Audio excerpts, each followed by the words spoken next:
fire that had caused the natives to call her Shadow of Fire. Just before Jana reached another dry wash, she saw the stranger's trail.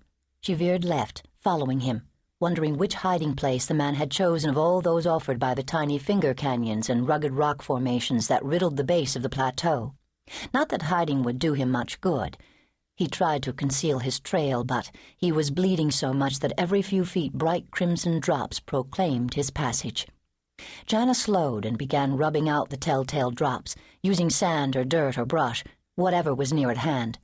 When his blood trail began to climb up the slope, she noted with approval that the man had passed up obvious hiding places where the renegades would be sure to look. In spite of injuries and the certain knowledge of pursuit, the man hadn't panicked. Like the elusive Lucifer, the stranger relied on intelligence as well as raw strength for his survival. Yet it was the man's determination that impressed Jana while she followed his twisting trail up the steep rocky flank of the plateau. She realized that he was hiding in the most unexpected manner. He was taking a route up the plateau's north face that was so difficult the warriors wouldn't believe their prey could possibly have gone that way.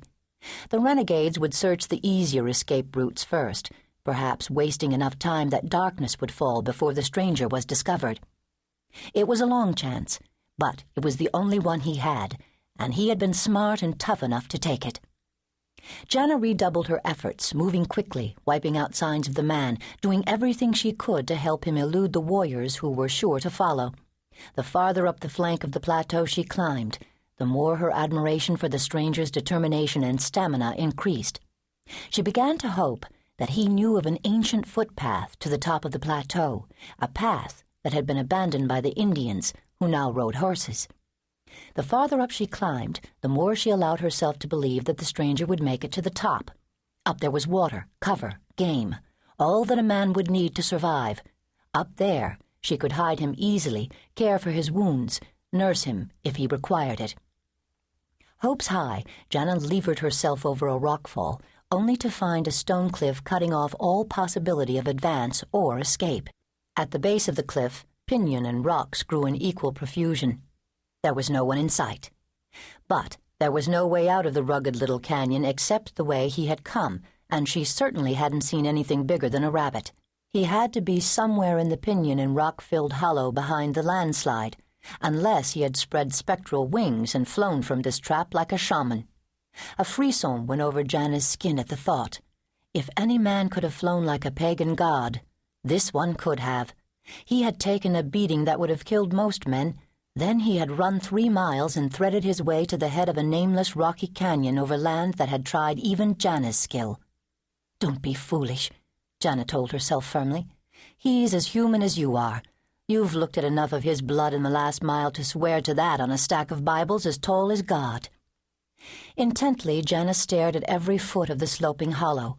Despite her sharp eyes, it took 2 circuits of the ground before she spotted the stranger lying face down amid the low, ragged pinyon branches. She approached him cautiously, unwilling to make any unnecessary sound by calling out to him. Besides, he could be playing possum, waiting for her to get within reach of those powerful hands. He wouldn't expect to be followed by anyone but a renegade Indian out to kill him. A few minutes of silent observation convinced Jana that the stranger wasn't lying in ambush. He was too still for too long. Jana began to fear that the man was dead. He lay utterly motionless, his limbs at very awkward angles, his skin covered by blood and dirt. In fact, it was the slow welling of blood from his wounds that told her he was still alive. She crawled beneath pinyon boughs until she was close enough to put her mouth next to his ear. "I'm a friend. Do you hear me? I'm a friend." The man didn't move. "Mister?" Jana whispered, touching his naked shoulder, shaking him lightly, calling to him in her low, husky voice. There was no sign that he heard. Carefully, Jana sat on her heels next to the man, letting fragrant pinyon boughs brush over her.